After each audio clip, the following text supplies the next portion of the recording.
Good afternoon, Jeff from Rust Bucket Valley Garage here. In front of you, you see what is called a blend door actuator. There's an electrical connection on the bottom here on both of them. These are identical. This one here is good. This one here is bad. The way you will know that they are bad is when you take and run through all the buttons on your center console to go to defrost and heat, recirculate air, air conditioning, like that, you'll hear a rapid clicking coming from underneath the dash. And even money says one of these has gone bad. What happens is there is gears inside here, and the gears are nylon, so they're not really very robust. So the ends of them break off and they fall out of position, and then the motor, which is right here, keeps driving, and the armature here never actually gets to the position where it's supposed to be.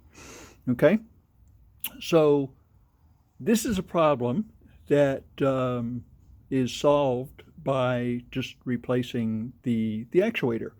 Okay, and there's usually a number on the back of the thing that you can take and go to the auto parts store, or you can go to the dealer and you can go ahead and get one of these. So I had to replace one in the Jeep yesterday morning, and these vary in price very, very wildly. You can get a Dorman part for about $24 and take your chances with that, or you can take and get the same part at the dealership for $247.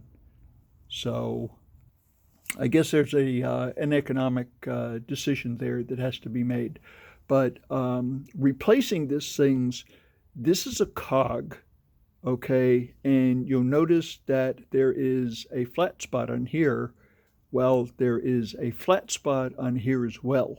If you try, since you've taken the old one out, okay, this one is obviously in a different position than this one here is. Okay, so what I found useful is that you can take the old one apart and take the gear assembly out of that, which will just allow you this shaft with like a finger turn on the back of it. And what you can do is you can stick this into the area where this mounts up to, and you can turn the door in there so it's at the same position as this one here is. Let me show you what that looks like.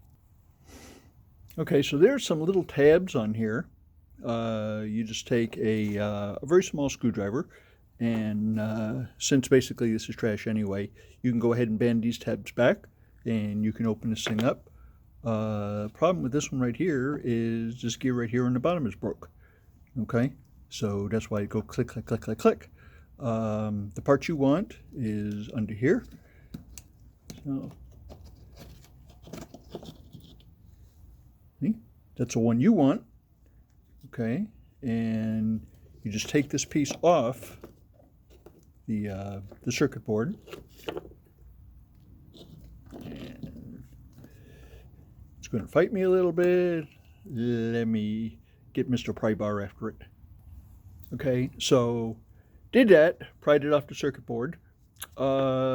It has a little round wheel with a flat spot on it right here, and it goes into a variable resistor, which is right here, and it tells this thing what position it's in. Okay, so that's how these things work. Okay. So now what we're going to do is we are going to go back into the vehicle, and we are going to stick this into the relieved area on the side of the air conditioning unit, and we are going to take and use this as a wrench, and we're going to stick it in there, and we're going to turn it one side or the other so that it lines up with this, and this will pop right in. Okay, these are a bugger. They're underneath the dash. They're not the most fun thing I've ever done in my entire life, but they sure make the customer happy when the clicking stops.